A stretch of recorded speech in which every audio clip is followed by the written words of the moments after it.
Dan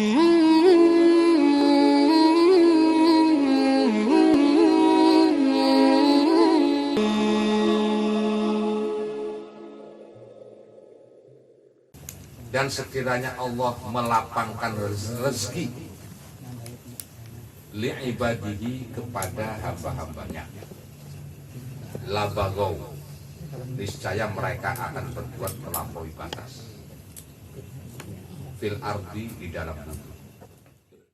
Walaki yunazzilu biqadari ma yasha, akan tetapi Allah menurunkan rezeki itu dengan ukuran apa yang Allah kehendaki. Innahu, sesungguhnya Allah, bi'ibadihi khabirun, maha mengetahui dengan teliti pada hamba-hambanya dan maha melihat. Jadi Allah itu maha melihat pada hambanya, tahu gitu, keadaannya tahu. Allahu alimun bihalihi, Allah itu mengetahui, maha tahu pada keadaan hamba-hambanya. Sing ora duwe beras Allah weruh, sing lagi utangnya gede Allah weruh, tahu. Sing lagi duwe kreditan macet Allah tahu. Iya, Allah tahu. Iya, yang punya, yang dapat BLT tahu. Jadi Allah tahu, Allah itu maha tahu pada keadaan hambanya. Jadi Allah itu gak meleng. Nah, dan Allah itu maha tahu pada karakter hamba-hambanya, pada keadaan sesungguhnya. Tahu Allah.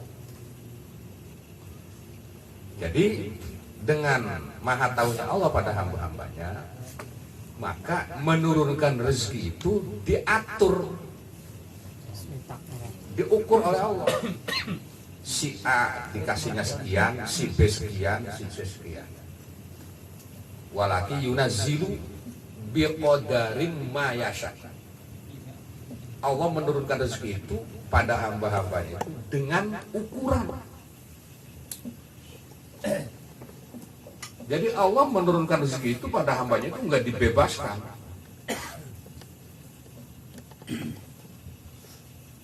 Namun dibebaskan sampai sing mencarinya semangat dapatnya banyak gitu. Berlomba-lomba. Iya, berlomba-lomba. Dan ibarat dia budak kalau koyo silakan ku, ayo ambil semua. Iya. Nah, kalau Allah menurunkan rezeki itu seperti itu, maka yang akan terjadi hamba-hamba itu adalah melampaui batas. Tentu banyak-banyak. Lah kaum miskin, tidak ada orang miskin, kaya semua. Ya, di Sinandur Pari ini sah. Nah, iku ku Sinandur Pari sape, sing kuli sape, sing ngoyo sape.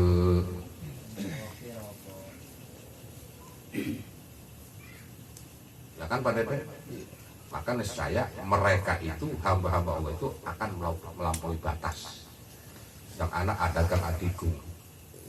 Ya karena rezeki ini akeh, bebas dibebaskan oleh Allah.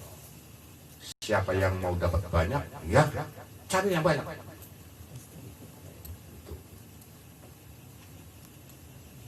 Dan Allah itu tidak seperti itu memberi rezeki itu. Diukur karena Allah. Tidak dibebaskan, diukur. Karena Allah maha tahu. Kalau si A ini seperti keponakan, dibebaskan oleh Allah, diberi banyak, nggak diukur oleh Allah rezekinya. Sugi bahaya dia Allah. Rabi mani. Dekat mana tuku Fortuner, dekat mana tuku Pajero. Oh iya ditumpuk. Oh, lamun nuting nih wong pun lempeng wong. Jar Allah bahaya ki. Lamun wong seperti iki lamun dingi bebas sangat bahaya. Wis diukur wis sekian. Kepo.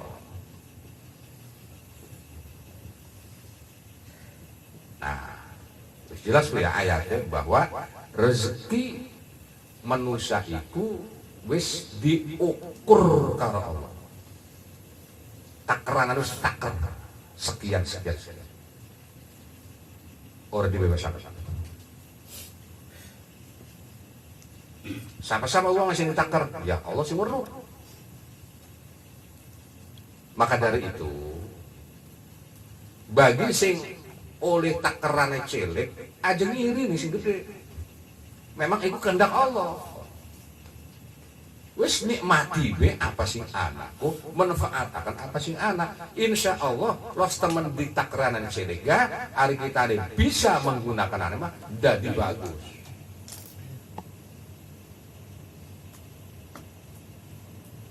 Mengkonon maning, wong sing dengan takeranane gede, lamun orang bisa ngagunakakannya, salah menerapkannya, insya Allah jadi siksa. Ini disebut kufur nikmat. Mana? Jadi wis kok aja elok ngelamun klemen kita mah mesakat bae. Usahane oleh cilik bae. Klemen si pulan mau salap uripe maksiat bae tapi gede bae pikiran. Jadi aja digunakan pikiran kok ngomrono pegel. Memang itu sebenarnya mah kok anane mengkonon kok itu memang wis kehendak Allah. Jadi Ustaz ngomong naon ya si ojan mah salap telok jakat tilok tapi usahana menangna loba bae. Beunghar jadi beunghar loba duitnya. Urang mah anu salat bae, zikir bae, wirid bae, kunaon seret amat begini.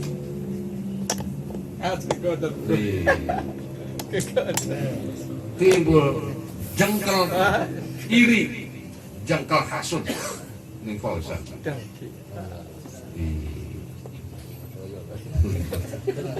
Wes pikiranane berarti semene iki mah Allah iku adil. Terus ngacak pikirannya digoda karo jin setan. Wis noyul benoyul. Noyul berarti pesugihan. Gunung Kawi. Lah wis disesatkan setan. Ini gara-gara bekas hasud kok. Orang sadar yang bahwa anane perbedaan rezeki itu adalah wis diatur karo Allah. Orang sadar. Lamun wong sadar menerima ning takdir selamat kok. Di samping selamat akan bahagia hidupnya. Dengan rezeki yang kecil itu, dengan rezeki yang sempit, kalau kita mensyukuri ning nek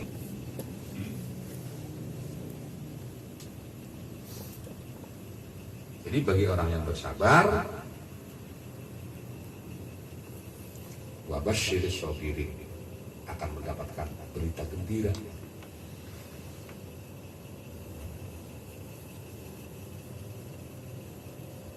Daripada dikasih rezeki banyak oleh Allah, kemudian tidak bisa menasorufkan.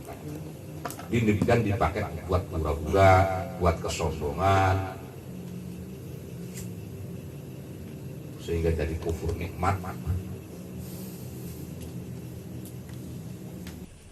Ya Ustaz ngomong naon ya si ojan mah salap telok jakat tilok tapi usahana menangna loba bae. Beunghar jadi beunghar loba duitnya.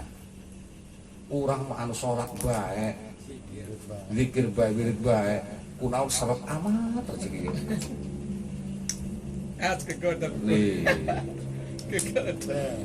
Timbul jengkel iri, jengkel hasud ning Fauzan.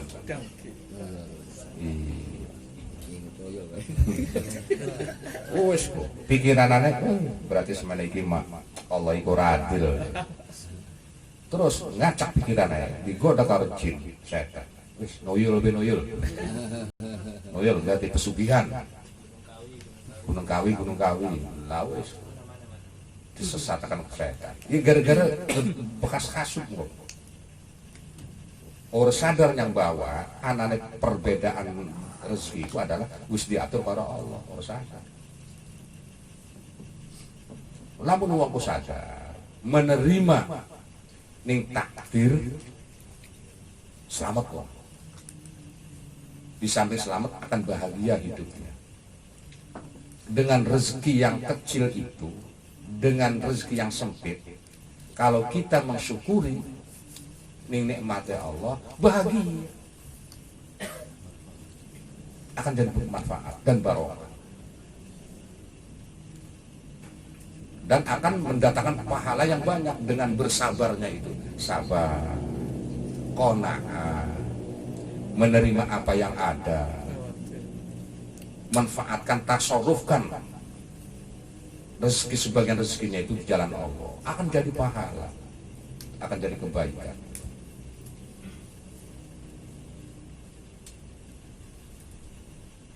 Jadi bagi orang yang bersabar, wabasyiris sabirin, akan mendapatkan berita gembira.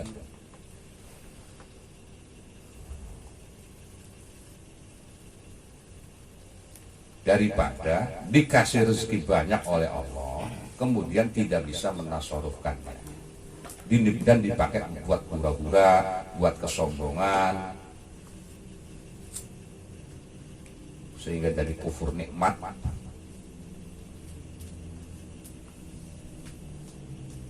Kelakuannya amburadul. Nah, orang yang demikian itu adalah orang yang rugi. Hidup di dunianya pun tidak akan nikmat. Walaupun rezekinya banyak, tidak akan nikmat. Justru akan menjadikan azab. Bisa jadi nanti dibunuhnya juga di dunia itu dengan hartanya itu.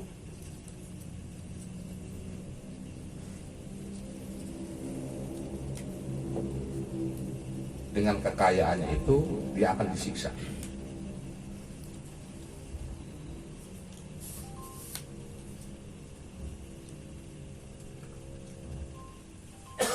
Dirusak karo setan hatinya.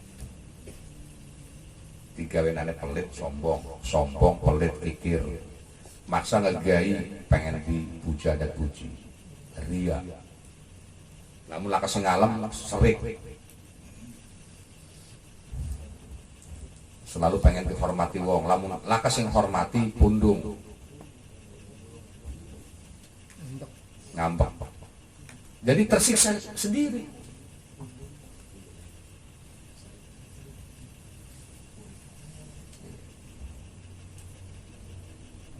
Nantinya haus penghormatan, selalu pengen dihormati sama orang lain. Ketika tidak ada yang menghormati, dia marah, jengkel, terganggu lagi, ketenangannya nggak tenang gitu. Selalu dihantui oleh rasa jengkel. Ketika kena sakit, keterjang penyakit, mampus lu.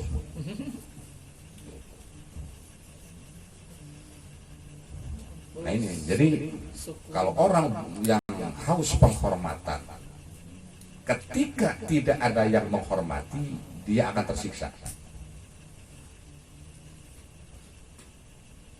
Bagi orang yang tidak haus penghormatan, ada yang menghormati atau tidak dihormati, ya biasa saja. Tidak akan tersiksa, tidak akan terganggu. Orang ngelamun, orang jengkel. Berarti rezeki di sini bukan hanya sebatas jumlah atau banyaknya, tapi satu kesatuan terhadap sifat itu sendiri, berarti Pak Kiai. Kenapa? Ya, rezeki di sini nih berarti dititik beratkan bukan hanya kepada jumlahnya saja kan, banyaknya rezeki itu, tetapi lebih kepada sifat juga gitu, barokah ataupun yang Bukan begitu. Ar-rizqu ma yanfa' walau muharram. Rezeki itu apa-apa yang bermanfaat, sekalipun apa-apa itu diharamkan. Jadi rezeki itu ada yang halal, ada yang haram, tergantung bagaimana cara kita mendapatkannya. Jadi rezeki itu adalah sesuatu hal yang bermanfaat. Nah, ini sedang membicarakan tentang rezeki yang berbentuk mal, harta. Iya. Berarti jumlah berarti. Iya. Jadi ada yang dibanyakin, dikasih banyak oleh Allah, ada yang kasih sedikit. Tapi semua makhluk hidup itu pasti dapat rezeki. Cuman jumlahnya berbeda-beda. Ada yang banyak, ada yang sedikit. Sesuai dengan ukuran yang diberi oleh Allah.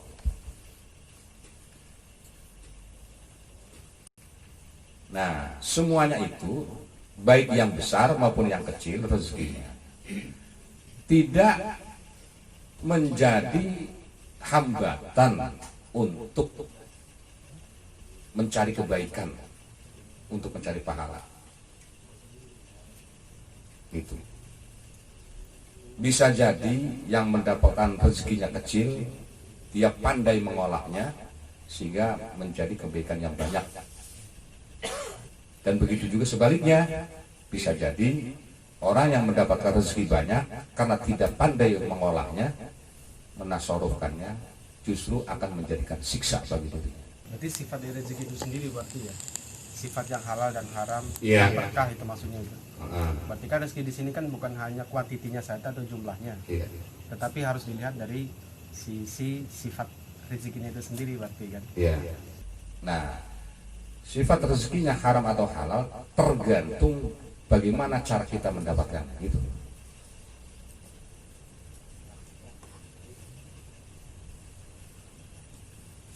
Kalau mencari rezekinya dari cara korupsi, ya rezeki, tapi rezekinya haram. Atau dari cara maling, ngerampok, menipu, riba, mijon, itu haram. Tapi dengan cara dagang halal, bertani halal, kuli halal. Nah, dengan rezeki yang halal itu akan menjadikan kita yang menikmati rezekinya itu akan menjadi barokah buat yang menikmati dan akan nikmat.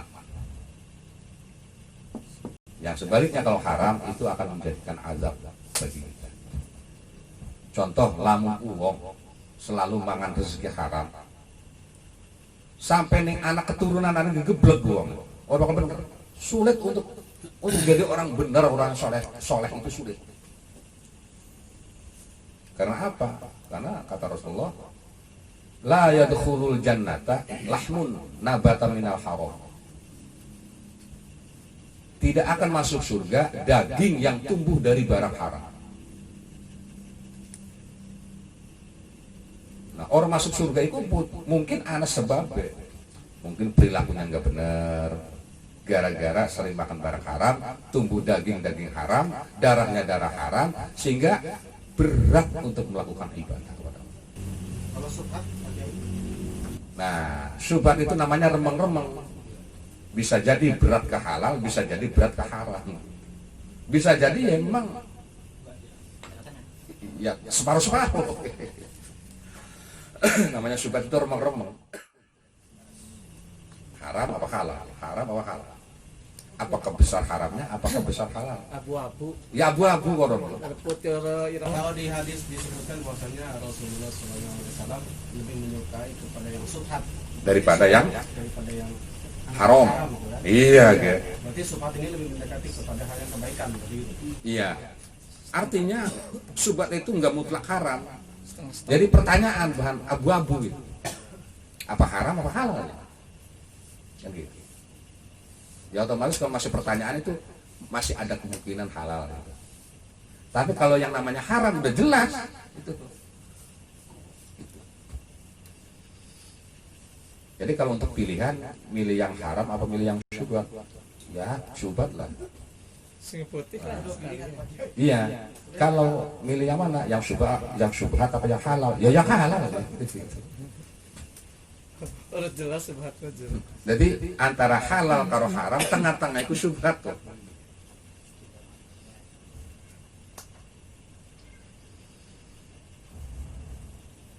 Harus setengah-setengah mendingan kayaknya.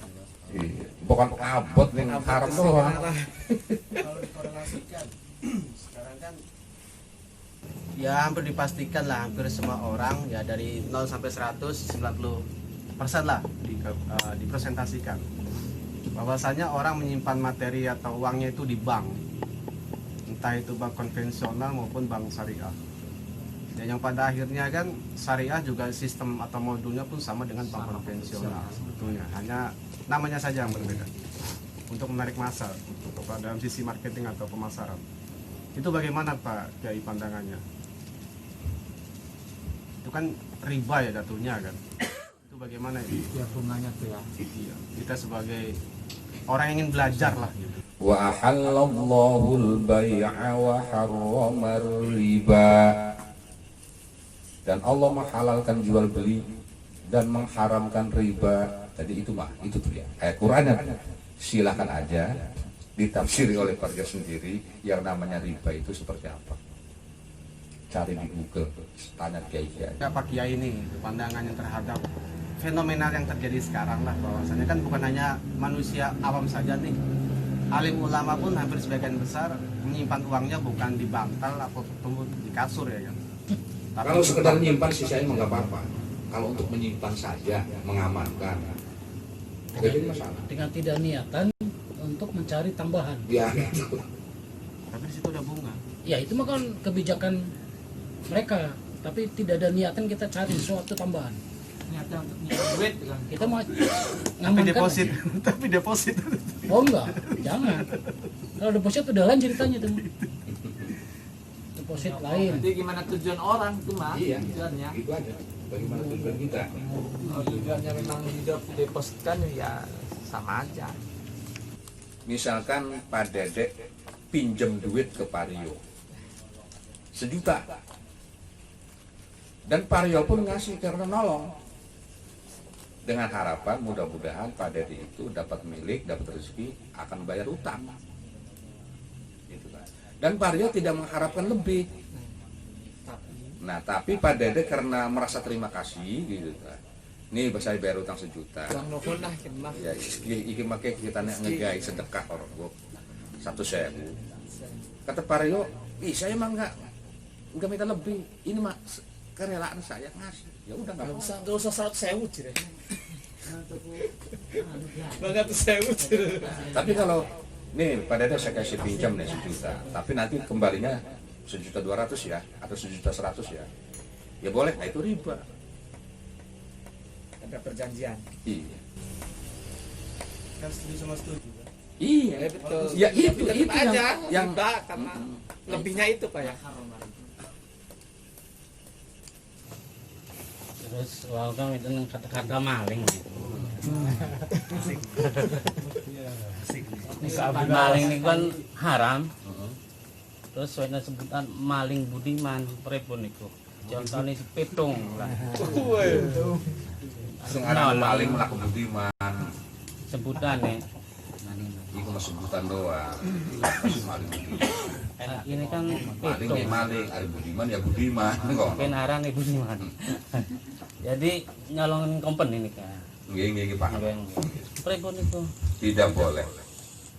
Iku marang ke film iku. Nah, sejarah. Lah iku sejarah kan arane cerita, bisa benar bisa salah. Tapi kabare pitungnya jadi wali.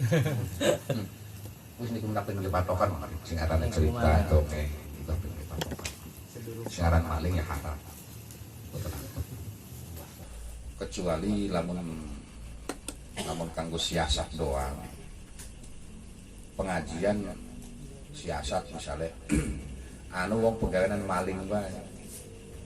Otomatis kan orang belum ngaji. Lah kita memang pegawai tukang maling bae taat ngaji sunah kita wis kagol blok. Kagol berdosa. Jadi dirayu misalnya diajak karo parositi, misalnya ngaji. Terpaksa nurut ngaji. Bareng ngaji dia mikirin pe kelakuanane maling. Takon ustaz, ustaz premen wong ngaji gelem salat tapi masih memaling. ngaji ini preman. Salah.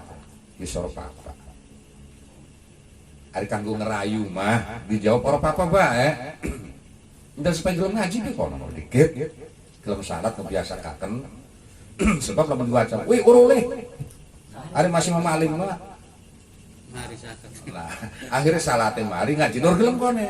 Kone bodoh bae kono. Lamun dipungkes malah. Jadi wis di ulur-ulur ben ngepuk-upuk wis ora apa-apa. Engko ga wis gelem ngaji mah teketetik. Tarik ulur. Nah, kok wis kerasan ngajine wis bisa ilmune embeke kok diomong. Sebab lamun masih memaling bae masalah teh ora sah, ora diterima ora. Karena wis doyan salat, wis anak ilmune ngerti. Lah kok otomatis liran mah. Lamun embeke mulai langsung dicemes bae mah woi lah ya kabeh wis kono kok. Jadi pengajian enggak ana sing sifatnya ngupuk-upuk doang kanggo ngerayu, ya iku ganjeng salah apa memang iku trik. Lamun seperti mangendin mah pir aku arep kupuk-kupuk bae.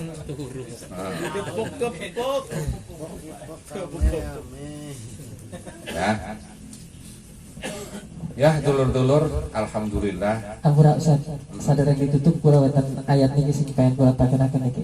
Dalam satu ayat wonten dua pertanyaan. Dalam surat Al-Fatir ayat 43. Antara batas 42 dengan 43. Niki ning kalimat terakhir ayat 42 niki illa nufuran. Terus ning ayat selanjutnya wonten tanda nun asor nika lamun disambungkan lamun diwasa illa nufuran istikbar boten nggih. Lamun diwaqaf nufura mulai malihan ning istikbar ta astak istikbar nggih. Berarti istikbar mulai. Misalkan saniki sing kakali ning ayat 43 mulai ning pertengahannya wa makros sayyi. Ning riku wonten tanda wakaf niku kedah dibacanya paling sayyi oh sayyi hamzah niku boten kedah berbunyi nih sayyi nih niku saya tahu akan Karena tasdid gimana itu? Apanya? Yang hamzahnya itu. Karena tasdid atau kalau fathah kan ada yang dibaca gitu. Oh. Kalau hamzah, ujung hamzah itu di tanwin fathah, itu harus dibaca. Ma'an seperti ma'an dibacanya ma'a satu alif. Tulisannya ma'an. Tapi ada alif berdirinya apa enggak ada? Enggak ada. Ini dibaca itu aja satu alif. Tanwin itu mah. Iya, tanwin. Iya. Dibacanya ma'a. Kalau berhenti di situ. Kalau ma'in yang dijer tanwinnya enggak dibaca. Ma aja. Atau ma'un, ma aja. Kecuali yang di fathah tanwin. Ma'a. Itu seperti nufurun, nufur dibacanya. Nufurin dibacanya nufur. Kalau nufuron, nufuro. Ya. Walaupun nggak ada alifnya di depan. Walaupun nggak ada alifnya. Paham ya? Ya udah.